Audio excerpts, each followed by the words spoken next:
Thank you sir.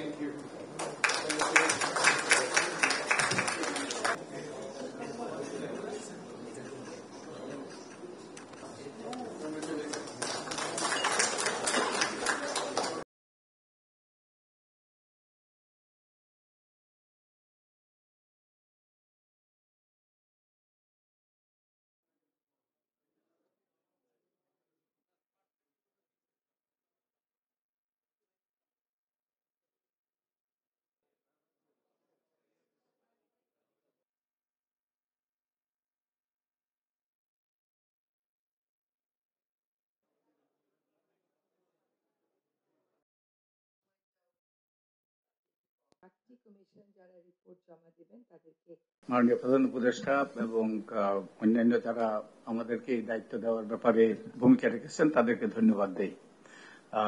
এটা একটা গুরু দায়িত্ব, আমাদের নির্বাচন ব্যবস্থা ভেঙে গিয়েছে এটাকে জোড়া লাগানো, এবং আমার এবং আমার কমিশনের উপর সদস্যদের উপর আস্থা রাখার জন্য আপনাদের কাছে কৃতজ্ঞ। এবং আমার বন্ধুরা বলেন যে I was really on the hot seat and probably this seat will become hotter in the coming days. কারণ আমরা কতগুলো প্রস্তাব করেছি যেগুলো ওই যে পরিস্থিতিটাকে আরো উত্তপ্ত করতে সহায়তা করবে। আমরা যে কাজটা করার চেষ্টা করেছি সেটা হলো যে আমরা যে নির্বাচন ব্যবস্থা যাতে একটা স্বচ্ছতা প্রতিষ্ঠিত হয় সেটা আমরা চেষ্টা করেছি আমাদের এই দীর্ঘ 3.5 মাসের প্রচেষ্টার মাধ্যমে, এবং একই সাথে সকল অংশীজনের যেন দায়বদ্ধতা প্রতিষ্ঠিত হয় এবং নির্বাচনটা যেন অন্তর্ভুক্তিমূলক হয় এবং ভোটারদের যেন ভোট দেওয়ার অধিকার প্রতিষ্ঠিত হয়, সেই লক্ষ্যে আমরা কাজ করেছি এই 3 মাস। এবং আমাদের যে 150টার মতো আমাদের সুপারিশ, ছোট বড় সুপারিশ, তাই এগুলো উত্থাপন করা অসম্ভব। তবে আমাদের কিছু সুপারিশ আছে সংবিধান সংশোধন সংক্রান্ত, যেগুলো অনেকটাই মিলে যায় আমাদের প্রতিবেশী, আমরা প্রতিবেশী ছিলাম, সেই প্রতিবেশী তাদের যে সুপারিশ, তাদের সুপারিশের সাথে আমাদের এই যে প্রচেষ্টা চালিয়েছি তার একটা বড় ড্রাইভিং ফোর্স ছিল যে আমরা গ্রামের থেকে অনেক মানুষ এসেছে আমাদের সাথে কথা বলতে। তাদের 2-1 বলে গিয়েছে আমাদেরকে যে এই যে সুন্দর বিল্ডিংটা আপনারা বসছেন, আমরা সংসদ ভবনে বসি, এই ইমারতে যেন আর যেন কুৎসিত লোক আসতে না পারে। এটা আমরা মনে করেছি এটা ছিল আমাদের প্রতি ম্যান্ডেট। তা আমরা 18টা কি এরিয়াতে আমরা 150টার মতো আমরা সুপারিশ দিয়েছি, এবং এগুলোর একটা সুপারিশের এই সুপারিশগুলোর অন্যতম লক্ষ্য ছিল যে নির্বাচন কমিশনের স্বাধীনতা নিশ্চিত করা, তাদেরকে ক্ষমতায়িত করা, একই সাথে তাদেরকে দায়বদ্ধ করা। আমরা কেউ দায়বদ্ধ হতে চাই না, কিন্তু দায়বদ্ধতা অত্যন্ত গুরুত্বপূর্ণ, তাই দায়বদ্ধতার বিধানও আমরা অন্তর্ভুক্ত করেছি। এবং democratization and accountability of political parties, এটা চারটিখানি কথা নয়, এটা বলা সহজ, কিন্তু এটা আমাদের করতে হবে। যদি দলগুলোর মধ্যে গণতন্ত্র প্রতিষ্ঠিত না হয় তাহলে রাষ্ট্রে আমাদের সরকার ব্যবস্থা আমরা গণতান্ত্রিক শাসন প্রতিষ্ঠিত করতে পারবো তা সে আশা করা দুরাশা। আর ডায়াসপোরা ভোটিং, আমাদের প্রবাসীদের ভোটিং, তারা বহু বছর থেকে ভোটাধিকার থেকে বঞ্চিত, তাদেরকে যাতে ভোটাধিকারের সুযোগ দেওয়া যায় এটাও আমাদের অন্যতম অগ্রাধিকার ছিল। আর প্রার্থীদের যোগ্যতা অযোগ্যতা, এটা গুরুত্বপূর্ণ ইস্যু, এবং এ ব্যাপারে অনেক রকম উত্তাপ সৃষ্টি হতে পারে। আমরা কতগুলো অভিনব আমরা প্রস্তাব করেছি কম্পিটেন্সির ক্ষেত্রে, প্রার্থীর যোগ্যতা অযোগ্যতার ক্ষেত্রে। এন্ড আরেকটা আমরা মনে করি যে একটা বড় অবদান আমাদের পক্ষ থেকে, সেটা হলো নারী রাজনৈতিক ক্ষমতায়ন। আমরা এখন যেই ব্যবস্থা আছে এটা অলংকারিক এবং নারীকে অসম্মানিত করে। তো আমরা ঘূর্ণায়মান পদ্ধতিতে নারীর প্রতিনিধিত্ব নিশ্চিত করার আমরা প্রস্তাব করেছি। এবং যে আমাদের নির্বাচনের সময় অনেক অভিযোগ উঠে, এগুলোর কোনো সুরা হয় না, এবং অনেকে অপরাধ করে পার পেয়ে গিয়েছে। আমরা যে এই অপরাধ ব্যবস্থাকে যাতে সুসংগত করা যায় এবং তাদেরকে যাতে দায়বদ্ধ করা যায় সেই বিষয়ে আমরা সুপারিশ করেছি। এবং বিশেষত আমাদের গত 3টি নির্বাচনে যারা আমাদের নির্বাচন ব্যবস্থাকে নির্বাসনে ফেলে দিয়েছে, এবং শুধু কর্মকর্তা নয়, আমাদের কমিশনের সদস্যরা, তাদের ব্যাপারে একটা তদন্ত করার, বিশেষত 2018 সালে যেই অভূতপূর্ব কাণ্ড ঘটেছে মধ্যরাতে, সে ব্যাপারে একটা তদন্ত করে তাদেরকে বিচারের আওতায় আনা গুরুত্বপূর্ণ বলে আমরা মনে করি, দায়বদ্ধতার আওতায় আনা গুরুত্বপূর্ণ বলে আমরা মনে করি। আমরা যেটা আমাদের এই আমরা 18টা বোধহয় একটা করে বলতে গেলে অনেক সময় লাগবে, আমরা বিশেষত নির্বাচন কমিশনকে শক্তিশালী করার ব্যাপারে এবং তাদেরকে কার্যকর করার ব্যাপারে আমরা গুরুত্ব দিয়েছি, এবং আমরা কয়েকটা আইনের খসড়া তৈরি করেছি এবং আরো দু একটা তৈরি করার প্রক্রিয়া আছি। আমাদের একটু সময় দিতে হবে। আমরা নির্বাচন কমিশনের জন্য একটা কম্প্রিহেন্সিভ, আমরা প্রাথমিকভাবে মনে করেছিলাম যে আমরা একটা নির্বাচন কমিশন নিয়োগ আইন করব। তো আমরা পরবর্তীতে আমাদের উপলব্ধিতে আসলো যে একটা নির্বাচন কমিশনের জন্য একটা কম্প্রিহেন্সিভ আইন করা দরকার, যেমন দুদকের আইন আছে এবং সরকারি কর্ম কমিশনের আইন আছে, সেরকম একটা আইন। আর আরো অনেকগুলো আইন আছে যেগুলো সংস্কার করা দরকার, যে গভীরভাবে এগুলো বিশ্লেষণ করে সংস্কার করা দরকার। আমার অনেকগুলো আমরা এর মধ্যে গুছিয়ে এনেছি। তো আমাদের এই আইনগুলো তৈরি করার ব্যাপারে আমাদেরকে একটু সময় দিতে হবে। তো আমরা অ্যাগেইন সময় শেষ, আমরা যে কাজটা করার চেষ্টা করেছি, সংস্কার by definition is big bang, it will have to be big bang approach. যদি ইনক্রিমেন্টাল হয়, এটা কোনো সংস্কার হয় না। কিন্তু আমরা যেটা মনে রেখেছি, পাবলিক ইন্টারেস্ট এবং রেলিভেন্স, এই দুটো বিষয় বিবেচনা রেখেই আমরা আমাদের প্রস্তাবগুলো উত্থাপন করেছি। তো আপনাকে ধন্যবাদ এবং আমি কৃতজ্ঞতা। আমি মনে করি আমার জন্য ব্যক্তিগতভাবে আমি জীবনে অনেক অ্যাসাইনমেন্ট করেছি। আমি নট এ স্প্রিং চিকেন, আমি বয়োজ্যেষ্ঠ মানুষ। তো আমার মনে হয় সবচেয়ে গুরুত্বপূর্ণ অ্যাসাইনমেন্ট এটা আমার জীবনে ছিল। তো আপনাকে এবং আপনার সহকর্মীদেরকে ধন্যবাদ, এবং আমি একই সাথে আমার সহকর্মীরা যারা অক্লান্ত পরিশ্রম করেছেন তাদেরকে ধন্যবাদ দিই। আমরা একটা সার্ভে করেছি এবং একই সাথে আমরা হাজার হাজার ব্যক্তির এই সার্ভেতে প্রায় 50,000 ব্যক্তি এই সার্ভেতে অংশ নিয়েছে। আমরা এবং একই সাথে আমরা হাজার হাজার ব্যক্তির কাছ থেকে আমরা বিভিন্ন রকম তথ্য পেয়েছি, পরামর্শ পেয়েছি। প্রত্যেকটা বাংলাদেশি যেটা অভিনব, সেটা হলো প্রত্যেকটা বাংলাদেশির কিছু না কিছু বলার আছে, তাদের কিছু না কিছু পরামর্শ আছে। এই পরামর্শগুলো আমরা একত্রিত করে আমরা আমাদের প্রস্তাব সুপারিশ উত্থাপন করার চেষ্টা করছি। আপনাকে ধন্যবাদ এবং আপনার সহকর্মীদেরকে ধন্যবাদ, আমার সহকর্মীদেরকে ও ধন্যবাদ। আমরা পুলিশ সংস্কার কমিশনে 11 জন সদস্য, আমরা মানে 10 জন সদস্য এবং আমি 11 জন মিলে আমরা কাজ শুরু করেছিলাম। এবং আমাদের মূল এই যে কমিশন গঠন করা হয়েছিল, সংস্কার কমিশন, এটা প্রেক্ষাপট আপনারা সবাই জানেন, আমি আর রিপিট করতে চাই না।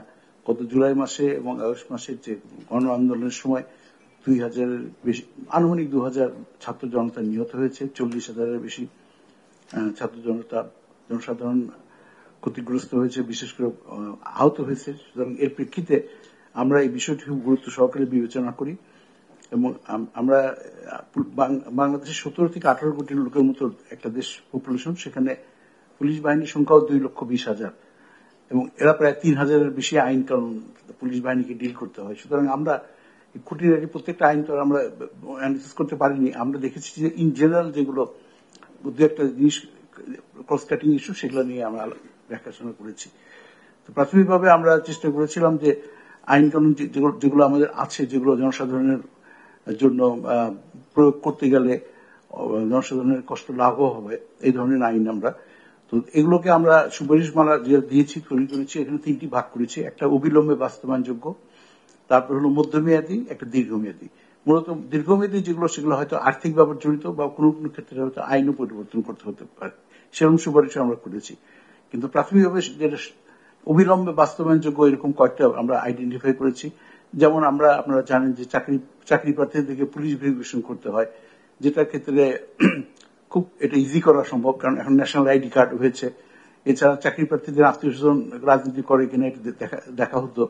1928 সালের এই এসবি ম্যানুয়াল, সেটা আমরা পরীক্ষা নিরীক্ষার পরে এসবির পক্ষ থেকে আমরা আলোচনা করি, এসবির সাথে আলোচনা করে আমরা একটা সুপারিশ করেছি যে যাতে ইজিয়ার হয় ভবিষ্যতে এই, এবং এটা আলটিমেটলি এটা হোম মিনিস্ট্রির দায়িত্ব। তারা হয়তো পরবর্তীকালে আমাদের সুপারিশের প্রেক্ষিতে হয়তো তারা এটা পরিবর্তন করবেন। তাদের যে ম্যানুয়ালটা ছিল 1928 সালে সেটাকে সহজীকরণ করা হবে এবং হোমের দায়িত্বপ্রাপ্ত যিনি মাননীয় উপদেষ্টা মহোদয় উনি তো রাজি আছেন। উনি এরপরে আমরা আরেকটা ইস্যু হচ্ছে যেটা আমরা আলোচনা করেছি যে ব্যক্তি হিসাবে অনেক সময় এই পুলিশ ফৌজদারি কার্যবিধির সেকশন 54 অ্যারেস্ট করে, পুলিশ অ্যারেস্ট করে উইদাউট ওয়ারেন্ট, এবং সেখানে বেশ কিছু নিয়ম কানুন বলা আছে সেকশন 54। আর আরেকটা হলো যে 167 হলো রিমান্ডে কাস্টডি নেয় পুলিশ, নিয়ে জিয়ারেটা করে। এই দুটি ক্ষেত্রেই বেশ কিছু মামলা মোকদ্দমা হয়েছে এবং হাইকোর্ট এবং সুপ্রিম কোর্টের কিছু রায় আছে, নির্দেশনা আছে, এবং তার প্রেক্ষিতে এই নির্দেশনাগুলো যদি বাস্তবায়ন করা যেত তাহলে হয়তো বা জনসাধারণের কষ্ট লাঘব হতো, কোনো এক্সেসিভ ফোর্স ইউজ করা হতো না, পুলিশ মানে আরবিট্রারি ভাবে কোনো কিছু অ্যারেস্ট করতে পারতো না, কারণ নির্দেশনা মানতে হতো। কিন্তু এটা আবার একটা সরকারের পক্ষ থেকে একটা রিভিউ পিটিশন দেওয়া আছে সুপ্রিম কোর্টে, তার ফলে এটা এখন বাস্তবায়ন করা হচ্ছে না। আমাদের পক্ষ থেকে রিকোয়েস্ট অনুরোধ সুপারিশ করেছি যে এই রিভিউ পিটিশনটা যেন সরকার উইথড্র করে, তাহলে হাইকোর্ট এবং সুপ্রিম কোর্টের যে নির্দেশনা আছে সেগুলো সেকশন 54 এর ক্ষেত্রে এবং রিমান্ডের ক্ষেত্রে 167 এর ক্ষেত্রে এটা হয়তো বাস্তবায়ন করা সম্ভব হবে। এটার ক্ষেত্রে যেটা প্রয়োজন সেটা আইন মন্ত্রণালয় করবেন, আইনের সঙ্গে হয়তো কোনো অ্যামেন্ডমেন্ট দিবেন বা ব্যাখ্যা দিবেন বা কোনো নির্দেশনা ঠিক করে দিবেন, আইন মন্ত্রণালয় অবশ্য করবেন ফাইনালি। যেমন ইন্ডিয়ার ক্ষেত্রে 54 এর ক্ষেত্রে 54A করা হয়েছে আর কি, ওখানে করা হয়েছিল আর কি, অবশ্য সে আইনও এখন নাই। এরপর হলো যে আরেকটা জিনিস খুব গুরুত্বপূর্ণ ছিল, সেটা হলো use of force against mob, অর্থাৎ একটা ক্রাউডের উপর, ক্রাউডকে যখন কন্ট্রোল করতে হয় তার জন্য বিশেষ কিছু নিয়ম কানুন আছে, ফৌজদারি কার্যবিধি 1898 সালেরই ফৌজদারি কার্যবিধি আছে। কিন্তু ক্রাউড কন্ট্রোলের ক্ষেত্রে যে নিয়ম কানুনগুলো আছে সেটাকে প্রয়োগের ক্ষেত্রে এটা করা হয়, সাধারণত পিআরবি ফলো করা হয় 1943। কিন্তু দেখা গেল যে এটা এখন আমরা অনেক খুঁজে ইয়ে করেছি, আমরা নতুন কোনো আইডিয়া দিইনি। এটা হলো যে আমাদের বাংলাদেশের পুলিশ যখন জাতিসংঘের অধীনে শান্তিরক্ষী বাহিনী হিসেবে কাজ করতে যান, আফ্রিকা এবং ইউরোপের বিভিন্ন দেশে তারা মিলে কাজ করেন, এবং জাতিসংঘ থেকে কিছু মডেল দেওয়া হয়েছে, কিছু নির্দেশনা আছে, সেই নির্দেশনা হিসেবে তারা কাজ করেন। তো আমরা বেস্ট প্র্যাকটিস হিসেবে আমরা ইউরোপের মডেলটাই আমরা ফলো করতে বলেছি, এবং সে ব্যাপারে আমরা একটা মোটামুটি পুলিশ ডিপার্টমেন্টের পক্ষ থেকে ডিটেইল একটা গাইডলাইন তৈরি করে দেওয়া হয়েছে, অর্থাৎ ইউজ অফ ফোর্স 5টা স্তরে হবে এবং কিভাবে এই ক্রাউডের এগেইনস্টে মূলত বেআইনি একটা সমাবেশ, শোভাযাত্রা বা ছত্রভঙ্গ করতে গেলে যে শক্তি প্রয়োগ করা হয়, এই শক্তি প্রয়োগটার এই পরিষ্কারভাবে ক্রাউডের ক্ষেত্রে প্রয়োগ করার ক্ষেত্রে কি কি করতে হবে জাতিসংঘের নির্দেশনা মেনে 5টা ধাপ আছে, এবং এই ধাপে ব্যবহার করলে হয়তো ভবিষ্যতেও যদি কোনো ঘটনা ঘটে তাহলে আমাদের প্রাণহীন হবে না। এটাই মূলত আমাদের ইয়ে ছিল। আরো অনেকগুলো ইস্যু ছিল, যেমন আইনের ক্ষেত্রে শুধু সংক্ষেপে বলি, আমরা আইডেন্টিফাই হচ্ছে 22টা আইন। এই 22টা আইনের হয় সংশোধন বা পরিমার্জন বা ইভেন কোন ক্ষেত্রে রিপ্লেস করতে হবে। হ্যাঁ, সেটা আমরা বলে দিচ্ছি 22টা আইনের কোন কোন সেকশনের ক্ষেত্রে আমাদের আপত্তি আছে, মানে বললে সুপারিশ করেছি আমরা, দীর্ঘ লিস্ট আছে। এছাড়া পুলিশের জন্য আরো এই যেমন মহিলা পুলিশের জন্য আমরা একটা ব্যবস্থা করতে চাচ্ছি যে প্রত্যেকটা থানাতে যেন মহিলাদের জন্য একটা ডেস্ক থাকে, সেখানে 24 ঘন্টার জন্য মহিলা একজন সাব ইন্সপেক্টর থাকেন, একজন এএসআই থাকেন, সাবস্টেশন কনস্টেবল থাকেন, যাতে মহিলা যিনি আসামি তাকে যখন হাজতে রাখা হয় তাকে জেরা করা বা বিভিন্ন তাকে দেখাশোনা করা, কোর্টে আনা নেওয়া করা, জেলখানায় আনা নেওয়া করা। প্লাস আর একটা ইস্যু আছে হলো যে মহিলা যদি কোনো অভিযোগকারী আসে শিশুদের ক্ষেত্রে, এই কারণে আমরা সুপারিশ করেছি। আশা করি যে এটা সরকারের বাস্তবায়ন করবে, হয়তো দীর্ঘ সময় লাগবে, তবে এটা বাস্তবায়ন যোগ্য আর কি। আপাতত ধন্যবাদ। ক্যাম্পাসে, পার্লামেন্ট ক্যাম্পাসে আমাদের যে অফিসটা, আমাদের পার্লামেন্ট ক্যাম্পাসে যে অফিসটা দেওয়া হয়েছিল, সেই অফিসটায় আমার অফিসে আবু সাইদের একটা ছবি ছিল। সেই ছবির নিচে বসে সেই অফিসে আমি আমার 8 জন সহকর্মী মিলে 3 মাস ধরে যে প্রচেষ্টাটি চালিয়েছি তারই সারাংশ আজকে আমরা উপস্থাপন করব। কিন্তু এর পেছনে আছে অন্ততপক্ষে 1 লাখ লোকের মতামত, রাজনৈতিক দলগুলোর অবদান, আছে সিভিল সোসাইটির অবদান, এবং আছেন সমাজের বিভিন্ন অংশের মানুষের মত, সেগুলিকে ধারণ করার চেষ্টা। আমরা সংবিধান সংস্কারের জন্য কতগুলি সুনির্দিষ্ট প্রস্তাব উপস্থাপন করেছি, সুপারিশ হিসেবে উপস্থাপন করেছি। সেক্ষেত্রে আমাদের লক্ষ্য ছিল সুস্পষ্ট: কার্যকর গণতন্ত্র, মৌলিক মানবাধিকার সুনিশ্চিতকরণ এবং জবাবদিহিতা প্রতিষ্ঠা। সেদিক থেকে বিবেচনা করেই আমরা সংবিধানের যে ধারাগুলো, যে বিষয়গুলোর সংস্কার করা দরকার সেগুলো আমরা বলেছি। তার মধ্যে একটা হচ্ছে, আমরা মনে করি যে 1971 সালের স্বাধীনতা যুদ্ধের মহান আদর্শ এবং 2024 সালের গণ অভ্যুত্থানের যে জন আকাঙ্ক্ষা, তার প্রতিফলন হিসেবে আমরা রাষ্ট্রের 5টি মূলনীতি সুপারিশ করছি। সেগুলি হচ্ছে সাম্য, মানবিক মর্যাদা, সামাজিক সুবিচার, বহুত্ববাদ এবং গণতন্ত্র। আমরা সংবিধান সংশোধনের ক্ষেত্রে গণভোটের পুনরুদ্ধার বা পুনঃপ্রতিষ্ঠার কথা বলেছি। আমরা দ্বিকক্ষ বিশিষ্ট পার্লামেন্ট চালু করার জন্য সুপারিশ করেছি। এই দ্বিকক্ষ মিলে যাতে করে সকলের প্রতিনিধিত্ব থাকে, তার জন্য একই সঙ্গে সংখ্যাগরিষ্ঠতার ভিত্তিতে নিম্নকক্ষ কিন্তু সংখ্যানুপাতিক প্রতিনিধিত্বে উচ্চ কক্ষ তৈরি করার জন্য সুপারিশ করেছি। আমরা মনে করেছি যে গত 16 বছর যাবৎ বাংলাদেশ যে একনায়কতান্ত্রিক স্বৈরতন্ত্রের মোকাবেলা করেছে, তার একটা অন্য জিনিস হচ্ছে ক্ষমতার কোনো প্রাতিষ্ঠানিক ভারসাম্য ছিল না। সেই কারণে আমরা যাতে কোনো একক ব্যক্তির কাছে বা প্রতিষ্ঠানের কাছে রাষ্ট্র ক্ষমতা কেন্দ্রীভূত হতে না পারে, সেই জন্য রাষ্ট্রের 3টি অঙ্গ এবং নির্বাহী বিভাগের 2টি পদ অর্থাৎ প্রধানমন্ত্রী ও রাষ্ট্রপতির মধ্যে ক্ষমতার ভারসাম্য প্রতিষ্ঠার জন্য আমরা একটি চেক অ্যান্ড ব্যালেন্সের বিষয় হিসেবে জাতীয় সাংবিধানিক কাউন্সিল নামে একটি সাংবিধানিক সংস্থা প্রবর্তনের সুপারিশ করেছি। সেখানে থাকবেন রাষ্ট্রপতি, থাকবেন প্রধান বিচারপতি, সংসদের মাধ্যমে যিনি প্রধানমন্ত্রী হিসেবে নির্বাচিত হবেন এবং বিরোধী দলের নেতা বা নেত্রী হিসেবে নির্বাচিত হবেন। 2 কক্ষের স্পিকাররা থাকবেন, ডেপুটি স্পিকাররা থাকবেন, যেহেতু ডেপুটি স্পিকাররা বিরোধী দল থেকে আসবেন, এবং একজন থাকবেন যিনি অন্যান্য দলগুলোর প্রতিনিধিত্ব করবেন। আমরা মনে করি যে সাংবিধানিক প্রতিষ্ঠানের যেই এই ধারা, এই প্রতিষ্ঠান সাংবিধানিক প্রতিষ্ঠানের ক্ষেত্রে নিয়োগ প্রক্রিয়াকে স্বচ্ছ করতে পারবে, জবাবদিহিমূলক করতে পারবে। এটা প্রায় সুস্পষ্ট যে প্রধানমন্ত্রী পদের একচ্ছত্র ক্ষমতা হ্রাস করা জরুরি, এবং যাতে করে তিনি একক ইচ্ছায় নির্বাচন কমিশন সহ অন্যান্য সাংবিধানিক প্রতিষ্ঠান এবং সশস্ত্র বাহিনীর প্রধানদের নিয়োগ দিতে না পারেন, সেজন্য আমরা এগুলো জাতীয় সাংবিধানিক কাউন্সিলের কাছে অর্পণ করার সুপারিশ করেছি।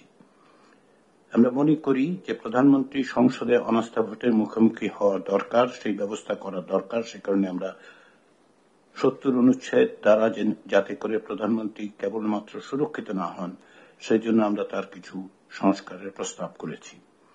আমরা মনে করি যে বাংলাদেশকে যেভাবে গণপ্রজাতন্ত্রী বাংলাদেশ বলা হয়, তার মধ্যে আসলে যে প্রজাতন্ত্রের কথা হয় সেটা আমরা দ্বিমত পোষণ করেছি। আমরা বলছি বাংলাদেশ পরিচিত হওয়া উচিত জনগণতান্ত্রিক বাংলাদেশ হিসেবে। আমরা অন্তর্বর্তী সরকারের সুস্পষ্ট কাঠামোর পরামর্শ দিয়েছি, এবং সেক্ষেত্রে আমরা মনে করি যে অন্তর্বর্তী সরকারের প্রধানের উপদেষ্টা বাছাইয়ের দায়িত্বভার কোনো ব্যক্তি বা কোনো একক প্রতিষ্ঠানের উপর থাকা ঠিক নয়। সে কারণে আমরা জাতীয় সাংবিধানিক কাউন্সিলের কাছে এই বাছাই প্রক্রিয়ার অর্পণ করেছি, তার সুপারিশ করেছি। আমরা আশা করছি সেটা সম্ভব হবে। আমরা বিচার বিভাগের বিকেন্দ্রীকরণের জন্য সুপারিশ করেছি এই কারণে যে ন্যায় বিচার প্রতিষ্ঠিত করতে হলে এবং ন্যায় বিচার পাওয়ার অধিকারকে সুগম এবং যথাসাধ্য মানুষের দোরগোড়ায় পৌঁছে নিতে হলে কমিশন মনে করে যে বিকেন্দ্রীকরণ করা দরকার। আমরা সুপ্রিম কোর্টের একক চরিত্র অক্ষুণ্ণ রেখেই দেশের সকল বিভাগীয় শহরে হাইকোর্ট বিভাগের মর্যাদা এবং এখতিয়ার সম্পন্ন একটি স্থায়ী আসন প্রবর্তনের সুপারিশ করেছি। আমরা মনে করি, এবং আমাদের কমিশনই শুধু নয়, আমরা যাদের সাথে অংশীজনদের সাথে কথা বলেছি তারা সকলেই প্রায় যেটা জোর দিয়ে বলেছেন সেটা হচ্ছে শক্তিশালীভাবে স্থানীয় সরকার ব্যবস্থা প্রতিষ্ঠা করা। সেই জন্য আমরা স্থানীয় সরকার কমিশন গঠনের সুপারিশ করেছি। আমরা জেলা ও সিটি কর্পোরেশন পর্যায়ে সমন্বয় কাউন্সিল গঠনের প্রস্তাব করেছি। আমরা মৌলিক অধিকারের আওতা সম্প্রসারণের কথা বলেছি। শুধুমাত্র তাই নয়, আমরা সাংবিধানিকভাবে তার সুরক্ষা এবং তা যেন বলবৎযোগ্য হয় সেটা নিশ্চিত করার জন্য আমরা একটি সমন্বিত একক সনদের কথা বলেছি। আরেকটি গুরুত্বপূর্ণ বিষয় সেটা হচ্ছে রাষ্ট্রপতি নির্বাচনের যে পদ্ধতি তৈরি করা হয়েছে তাতে করে ব্যক্তির ইচ্ছা প্রতিফলিত হয় বলে আমরা আসলে এক ধরনের প্রেসিডেন্টের নির্বাচনের পদ্ধতিতে পরিবর্তন করার পরামর্শ দিয়েছি। এক ধরনের নির্বাচক মণ্ডলীর মধ্য দিয়ে যেন প্রেসিডেন্ট নির্বাচিত হন, আমরা সেই সুপারিশ করেছি। এই সুপারিশগুলোর ভিত্তি হচ্ছে আমরা যে অসংখ্য মানুষের মতামত পেয়েছি। আমি কমিশনের পক্ষ থেকে এটা বলতে পারি যে আমাদের ব্যাপারে যে আস্থা কমিশনের ব্যাপারে প্রকাশ করা হয়েছে তার সবচেয়ে বড় প্রমাণ হচ্ছে যে প্রত্যেক সমাজের প্রত্যেকটি অংশ আমাদের আবেদনে সাড়া দিয়েছেন, এসেছেন, কথা বলেছেন, ওয়েবসাইটের মাধ্যমে কথা বলেছেন। তাদের দোরগোড়ায় যখন আমরা আমাদের জরিপের জন্য গেছে তারা উত্তর দিয়েছেন, তাদের মতামত জানিয়েছেন। একটা ব্যাপক গণ অভ্যুত্থানের মধ্য দিয়ে যে স্বপ্ন, সেই স্বপ্নের ধারাবাহিকতাই আসলে কমিশনের পক্ষ থেকে আমরা এই প্রস্তাবগুলো সুপারিশগুলো রাখছি। আমরা আশা করছি বাংলাদেশের রাজনৈতিক দলগুলো এক ধরনের ঐকমত্যে পৌঁছতে পারবেন। আমি শেষ করার আগে ধন্যবাদ জানাতে চাই যারা আমাদের সাথে কাজ করেছেন। কমিশনের আমি ছাড়া যে 8 জন সদস্য দিবানিশে কাজ করে সামগ্রিকভাবে এই সুপারিশগুলি তৈরি করেছেন।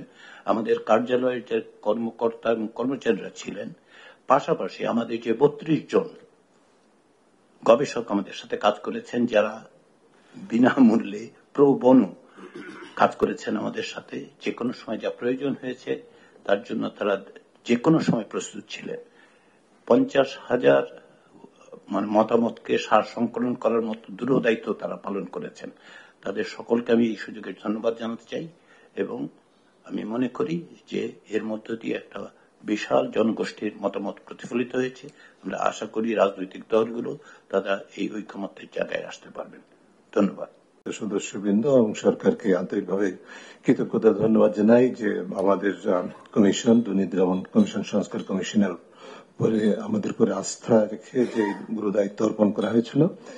আমরা চেষ্টা করেছি আমাদের সাধ্যমতো মানুষের প্রত্যাশা পূরণের প্রতিফলনকারী একটি প্রতিবেদন তৈরি করার জন্য। সেই লক্ষ্যে অন্য সংস্কার কমিশনের মতোই আমরা যথাযথ গবেষণা এবং জনসম্পৃক্ততা কার্যক্রম সম্পন্ন করে আমাদের প্রতিবেদন শেষ সম্পন্ন করেছি এবং আজকে জমা দিতে পেরে আমরা কৃতজ্ঞতা ধন্যবাদ জানাই। এবং একই সাথে আমার কমিশনের সম্মানিত সদস্যবৃন্দ যারা অত্যন্ত পরিশ্রম করে আমার সাথে আমার প্রেশারকে বেয়ার করে, চাহিদাকে মিট করে তারা আমার সাথে সহযোগিতার মাধ্যমে কাজ করেছেন, সবাইকে ধন্যবাদ জানাই। মন্ত্রিপরিষদ সচিবালয় থেকে আমরা পর্যাপ্ত সহযোগিতা পেয়েছি, যখন যেভাবে চেয়েছি সেটা পেয়েছি, তাদেরকে ধন্যবাদ জানাই।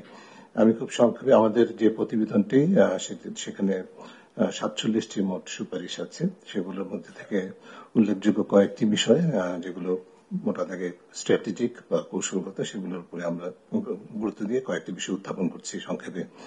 প্রথমে হচ্ছে যে আমরা যে বিষয়টি দেখেছি সেটা হচ্ছে যে দুর্নীতি দমন কমিশনের মতো প্রতিষ্ঠান কোন দেশে একক মতো বাংলাদেশেও এককভাবে দুর্নীতি নিয়ন্ত্রণ করতে পারে না। তার উপরে কেন্দ্রীয় দায়িত্ব দুর্নীতি নিয়ন্ত্রণের, কিন্তু তার জন্য একটা উপযোগী রাষ্ট্রীয় এবং সামাজিক পরিবেশ লাগে। পুরো রাষ্ট্র এবং সমাজকে সম্পৃক্ত করতে হয় দুর্নীতিবিধি অবকাঠামোতে।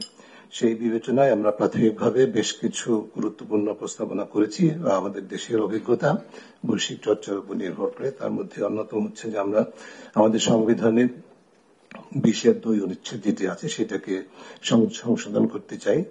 সেটি হচ্ছে যে সেখানে সুনির্দিষ্টভাবে ক্ষমতার অপব্যবহারের বিরুদ্ধে সাংবিধানিক একটা অঙ্গীকার, অর্থাৎ রাষ্ট্রীয় এবং আইনি ক্ষমতাটাকে অপব্যবহার করে ব্যক্তিগত স্বার্থে সুবিধা অর্জনে যে ধারা প্রতিষ্ঠিত হয়েছে বাংলাদেশে, সেটাকে তার বিরুদ্ধে একটা সাংবিধানিক অঙ্গীকার লাগবে।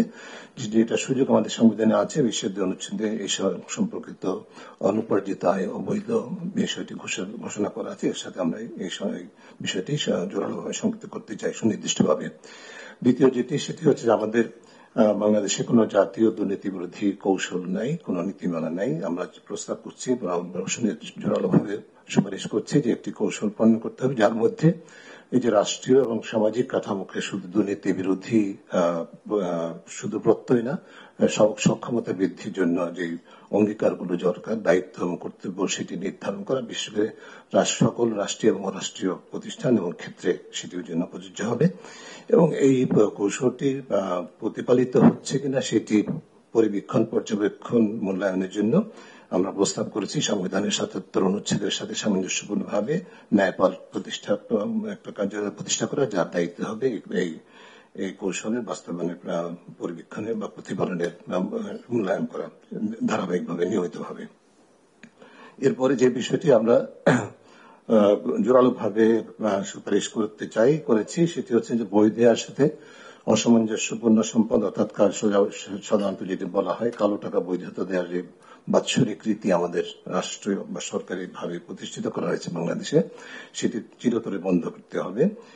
এরপরে রাষ্ট্রীয় এবং আইনি ক্ষমতার অপব্যবহারের অন্যতম যে আইনি সক্ষমতার ঘাটতি বাংলাদেশে, সেটা হচ্ছে যে আমাদের দেশে কোন স্বার্থের দ্বন্দ্ব নিরসন প্রতিকার আইন নাই। আমাদের এই ধরনের একটা আইন প্রণয়ন করতে হবে, যার মাধ্যমে ব্যক্তিগত পরিচয় বা সম্পৃক্ততার দ্বারা প্রভাবিত হয়ে যে রাষ্ট্রীয় ক্ষমতা বা সরকারি ক্ষমতার অপব্যবহারের সুযোগ নেওয়া হয় সেটাকে রহিত করা যাবে এবং নিয়ন্ত্রণ করা যাবে। এরপরে একটি গুরুত্বপূর্ণ খাত যে বিষয় সেটি যেটি সাম্প্রতিকভাবে বিশেষভাবে আলোচিত হয়েছে, আমরা দীর্ঘদিন পর্যবেক্ষণ করেছি আমাদের দেশে যে বড় ধরনের দুর্নীতি হয়, অর্থ পাচার হয়, লুণ্ঠন হয়। বিশেষ করে অর্থ পাচার, যে আলোচিত অর্থ পাচারের ঘটনাগুলো সেটি যে মাধ্যমে হয়েছে সেটা হচ্ছে যে বেনামে কোম্পানি বা প্রতিষ্ঠানের বেনামে মালিকানা। এই বিষয়টিকে প্রতিহত করার জন্য আমরা বিভিন্ন দেশের চর্চার সাথে সামঞ্জস্য রেখে আমাদের দেশে সকল প্রকার কোম্পানি, ট্রাস্ট এবং ফাউন্ডেশন বা এই জাতীয় প্রতিষ্ঠানের প্রকৃত মালিকানা, চূড়ান্ত মালিকানা তথ্য প্রকাশযোগ্য এবং একটি রেজিস্টার হবে, সেই রেজিস্টারে পাবলিকলি অ্যাক্সেসিবল হবে, এরকম একটি আইন এবং রেজিস্টার প্রণয়নের আমরা পরামর্শ সুপারিশ দিচ্ছি। আমার পার্শ্ববর্তী কমিশন, নির্বাচন কমিশনের যে প্রস্তাবনা, নির্বাচন সংস্কার কমিশনের প্রস্তাবনার সাথে সামঞ্জস্যপূর্ণ কিছুটা সাংবিধানিক সংস্কার কমিশনের সাথেও, সেটি হচ্ছে আমরা রাজনৈতিক এবং নির্বাচনী অর্থায়নে স্বচ্ছতা এবং জবাবদিহিতা নিশ্চিত করতে চাই এবং সেই লক্ষ্যে নিশ্চিত করা হোক, সেই লক্ষ্যে কতগুলো সুনির্দিষ্ট পরামর্শ আমরা উপস্থাপন করেছি। আমি বিস্তারিত যাচ্ছি না। এরপরে বিশেষ করে সাধারণ মানুষের দৈনন্দিন জীবনে দুর্নীতির যে প্রভাব সেটাকে নিয়ন্ত্রণের জন্য আমরা সকল প্রতিষ্ঠানে, বিশেষ করে সেবামূলক খাতে, সরকারি এবং বেসরকারি খাতে, বিশেষ করে যেমন থানা, নিবন্ধন কর্তৃপক্ষ, রাজস্ব কর্তৃপক্ষ, পাসপোর্ট এবং বিভিন্ন স্বাস্থ্য, শিক্ষা, এই ধরনের খাতগুলোতে, সেবা খাতগুলোকে এন্ড টু এন্ড অটোমেশন করতে হবে, পুরোপুরি অটোমেশন সম্পন্ন করতে হবে। কিছু কিছু বিষয় আছে যার মধ্যে আমি বিস্তারিত না গিয়ে আরো কয়েকটি আন্তর্জাতিক উদ্যোগের সাথে আমাদের সম্পৃক্ততার বিষয় বলছি, যেমন common reporting standard, open government partnership এবং বেসরকারি খাতে অবৈধ লেনদেন আইনিভাবে নিষিদ্ধ করার বিষয়টি বা অপরাধ হিসেবে চিহ্নিত করার বিষয়গুলি, যেগুলো জাতিসংঘের আন্তর্জাতিক দুর্নীতি বিরোধী কনভেনশনের সাথে আমাদের সদস্য রাষ্ট্র হিসাবে আমাদের বাধ্যবাধকতা আছে সেগুলো। এরপরে খুব সংক্ষেপে দুদকের বিষয়ে সরাসরি যে বিষয়গুলো আমরা বলতে চাই সেটা হচ্ছে দুদককে আমরা সাংবিধানিক স্বীকৃতি দিতে হবে। এটি সাংবিধানিক স্বীকৃতি পায়নি, এটা সংবিধিবদ্ধ প্রতিষ্ঠান হিসেবে আছে, যেটি আমরা মনে করি খুব গুরুত্বপূর্ণ একটি বিষয় বাদ পড়েছে, এটা করতে হবে। একজন নারী সদস্য সহ কমিশনের সদস্য সংখ্যা কমপক্ষে 5 জন, কমপক্ষে একজন নারী সহ মোট সদস্য 5 জন হতে হবে, যার মধ্যে বিভিন্ন সংশ্লিষ্ট পেশার বা প্রতিনিধিত্ব নিশ্চিত করার জন্য আমরা সেখানে আমাদের কমিশন নিয়োগের ক্ষেত্রে বেশ কিছু সুনির্দিষ্ট প্রক্রিয়া এবং পদ্ধতি এবং মানদণ্ড নির্ধারণ করেছি। এর পাশাপাশি কমিশনে যে আমরা একটা স্বাধীন নিরপেক্ষ কমিশন চাই, কিন্তু কোনো স্বাধীনতাই সীমাহীন নয়। এই কমিশনের স্বাধীনতার স্বাধীন চর্চার পাশাপাশি জবাবদিহিতার বিষয়টা আমরা উপেক্ষিত ছিল। শুধুমাত্র রাষ্ট্রপতির কাছে একটা প্রতিবেদন দেওয়া হয়, যেটি যথেষ্ট নয়। আমরা জনগণের কাছে জবাবদিহির জন্য একটা প্রক্রিয়া পরামর্শ দিয়েছি। আমার সময় শেষ, নিতে বুঝতে পারছি। সেই প্রক্রিয়াটি সম্পর্কে আমরা সুনির্দিষ্ট পরিকল্পনা এবং যেটা স্ট্যান্ডার্ড অপারেটিং প্রসিডিওর, সেগুলো নির্ধারণ সাপেক্ষে এটা নিশ্চিত করা হবে, সেই পরামর্শ দিয়েছি। আর একটি বিষয় বলে শেষ করব, দুদকের যে অকার্যকরতার পিছনে অন্যতম যে কারণগুলো ছিল তার মধ্যে হচ্ছে দুদকের অভ্যন্তরে অনিয়ম দুর্নীতি আছে, অনাচার আছে। সেটি প্রতিষ্ঠা হচ্ছে বিভিন্ন কারণে, রাজনৈতিক প্রভাব, আমলাতান্ত্রিক প্রভাবের কারণে বিভিন্নভাবে, এবং পেশাগত বৈষম্য আছে দুদকে। এই বিষয়কে নিয়ন্ত্রণ করার জন্য আমরা সুনির্দিষ্ট বেশ কিছু পরিকল্পনা প্রস্তাবনা করেছি, যার মধ্যে অন্যতম হচ্ছে দুদকের যারা বর্তমান কর্মীদের মধ্যে যাদের বিরুদ্ধে দুর্নীতির অভিযোগ আছে, অনাচারের অভিযোগ আছে, তাদেরকে একটা বিশেষ উচ্চ ক্ষমতা সম্পন্ন টাস্কফোর্সের মাধ্যমে তাদেরকে অপসারণ করতে হবে, জবাবদিহির আওতায় আনতে হবে বিচারিক প্রক্রিয়ার মাধ্যমে। পাশাপাশি দুদকের আমরা এমন একটা প্রতিষ্ঠান চাই যার মধ্যে যারা কর্মী হিসাবে থাকবেন সকল পর্যায়ে তাদের এক ধরনের সেন্স অফ ওনারশিপ থাকবে, প্রাইড থাকবে যে তারা রাষ্ট্রীয় গুরুত্বপূর্ণ একটা প্রতিষ্ঠানে কাজ করছে। সেই জন্য যেরকম প্রণোদনার দরকার, সেই জন্য আমরা বিভিন্ন সুনির্দিষ্ট প্রস্তাবনা করেছি, ইনক্লুডিং হায়ার স্কেল, মানে বেতন ভাতার যে স্কেলটা সেটা সরকারি স্কেলের তুলনায় কমপক্ষে দ্বিগুণ প্রস্তাবনা করেছি আমরা। কিন্তু পাশাপাশি এটা কিন্তু এই শর্ত সাপেক্ষে যে এই প্রতিষ্ঠানের নৈতিক স্ট্যান্ডার্ড এবং স্বচ্ছতা জবাবদিহিতার ক্ষেত্রটি হবে সর্বোচ্চ মানের, এবং সেটা দুইটার সাথে সমন্বয় করে এরকম একটা প্রতিষ্ঠান আমরা নিশ্চিত গঠিত হবে আমরা চাই, যেটি দৃষ্টান্ত স্থাপন করে মানুষের আস্থাটা ফেরত পাবে। আমি সবশেষে বলবো যে আমাদের সুনির্দিষ্ট যে সুপারিশগুলো আছে সেগুলো বাস্তবায়নের জন্য আমরা আমাদের প্রস্তাবনা যে কমিশনের বিবেচনা অনুযায়ী একটা পথরেখা প্রস্তাব করেছি, যার মধ্যে যে সুপারিশগুলো আছে তার মধ্যে স্বল্প, মধ্যম, দীর্ঘ মেয়াদে বাস্তবায়নযোগ্য আমরা সুপারিশগুলো এবং কোন কর্তৃপক্ষ সেটা বাস্তবায়ন করবে সেটাও চিহ্নিত করেছি। স্বল্প বলতে 6 মাসের মধ্যে, মধ্যম 18 মাস এবং দীর্ঘ মেয়াদ বলতে 48 মাসের মধ্যে আমাদের বিবেচনায় সমস্ত প্রস্তাবনাগুলি বাস্তবায়ন করা সম্ভব। অনেক ধন্যবাদ সময়ের জন্য। অভিনন্দন জানাচ্ছি বিরাট একটা গুরু দায়িত্ব সম্পন্ন করার জন্য। এটা শুধু আনুষ্ঠানিকতা না, এটা একটা ঐতিহাসিক মুহূর্ত। এটা বহু রকমের রিপোর্ট হয়, কমিটি হয়, রিপোর্ট আসি, গ্রহণ করি, আনুষ্ঠানিকতা পালন করি। আজকের যে আনুষ্ঠানিকতা সেটা তার বহু ঊর্ধ্বে। এই ঘটনাটা, আজকের ঘটনাটা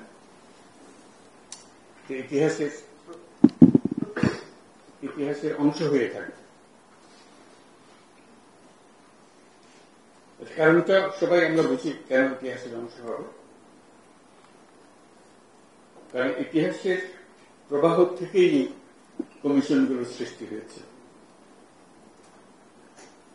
একটা ধ্বংসপ্রাপ্ত জাতি, এই ধ্বংসপ্রাপ্ত জাতি হঠাৎ পুনরুত্থান হয়েছে, মাথা চাড়া দিয়ে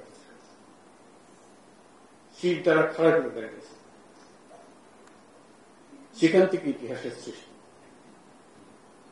আজকের এই অনুষ্ঠান সেই ইতিহাসের অংশ। এটা কোনো বিচ্ছিন্ন রিপোর্ট দেওয়ার বিষয় না। আমরা সেই ইতিহাসকে ধারণ করতে পারছি কিনা এবং সেটা সামনে নিয়ে যেতে পারছি কিনা, তার যে অঙ্গীকার ছিল, সেই ইতিহাসের যে অঙ্গীকার ছিল, সেই অঙ্গীকারটা আমরা পূরণ করতে পারছি কিনা, সেটাই আজকে আমাদের প্রশ্ন। এবং আমাদের আত্মবিশ্বাস হতে হবে যে আমরা আজকে যে রিপোর্টগুলো আমরা হাতে নিলাম, ডেফিনেটলি এটা ইন্টেলেকচুয়াল একটা বড় এক্সারসাইজ দেশের জন্য। কেউ এটা তো স্বীকার করবে, কিন্তু আজকের গুরুত্ব তার ইন্টেলেকচুয়াল এক্সেলেন্সের জন্য। আমরা মানুষের মনোভাবকে, মানুষের স্বপ্নকে এর মধ্যে ধারণ করতে পেরেছি কিনা, সেগুলো হল মূল প্রশ্ন। তাহলে আমাদের বিচার হবে আমরা সেই স্বপ্নকে ধারণ করতে পেরেছি কিনা। আজকে তার যাত্রা শুরু হলো এই ঐতিহাসিক ঘটনার প্রবাহে। একটা উচ্চ অংশে আমরা এসেছি। আমরা একটা নতুন দেশ, নতুন বাংলাদেশ তৈরি করার স্বপ্ন নিয়ে এটার কাঠামো রচনা করার কাজ আপনাদের হাতে দিয়েছিলাম কমিশনের মাধ্যমে। স্বপ্ন আছে, এখন সেটা স্বপ্নগুলোর রূপরেখাগুলো তুলে ধরার জন্য। কাজে এটাই ক্লাসরুমে পড়া হবে, অনেক শিক্ষণীয় বিষয় থাকবে, সেটা ভিন্ন কথা। কথাগুলো যে জাতির যে পুনরুত্থান হলো, যে স্বপ্ন নিয়ে পুনরুত্থান হলো, সেই পুনরুত্থানকে আমরা ধারণ করতে পেরেছি, তাকে এগিয়ে নিতে পারছি কিনা, সেটাই আমাদের বিবেচ্য বিষয় হবে।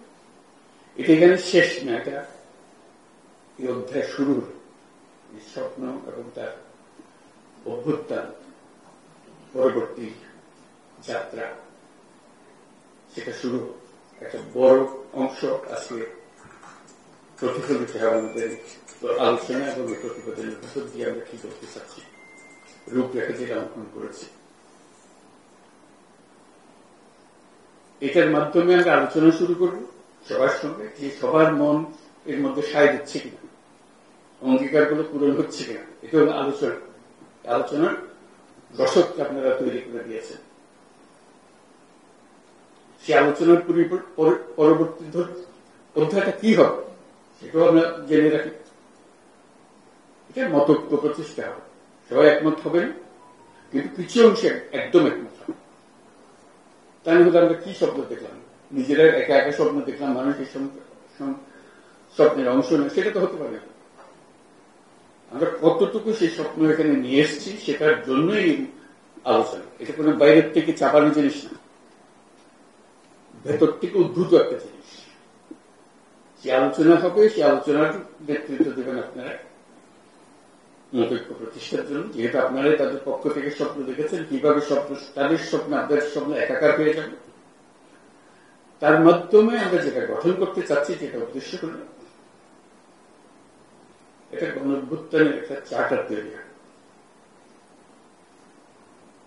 ওই যে নতুন বাংলাদেশের চার্টার, সেই হবে চার্টার।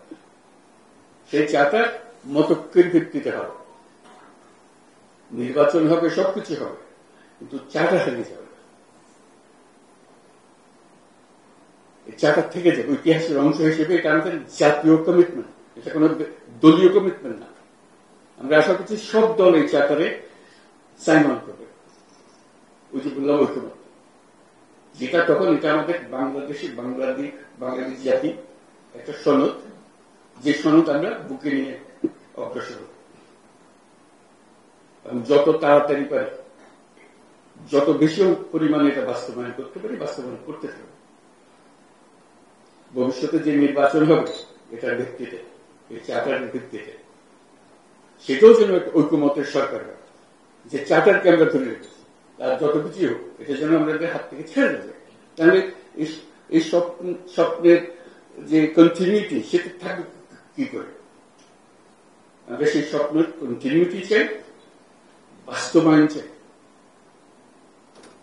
নির্বাচন তারই একটা অংশ হবে, চার্টারের একটা অংশ হবে, ঐক্যমতের নির্বাচন হবে। তা না হলে চার্টার তো হারিয়ে যাবে, ঐক্যমত না।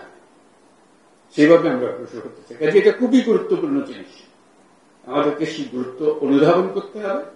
এবং তার জন্য এই যে পরবর্তী অধ্যায় শুরু হবে আলোচনা, সেটা কিভাবে আমরা করবো, সেই ঐক্যমত নিয়ে এসে আমরা নতুন সরকারের দিকে চলে যাব, সেটি হবে আমাদের অধিকার। এবং তারা এই চাকারকে ধারণ করে এটা নিয়ে অগ্রসর হবে।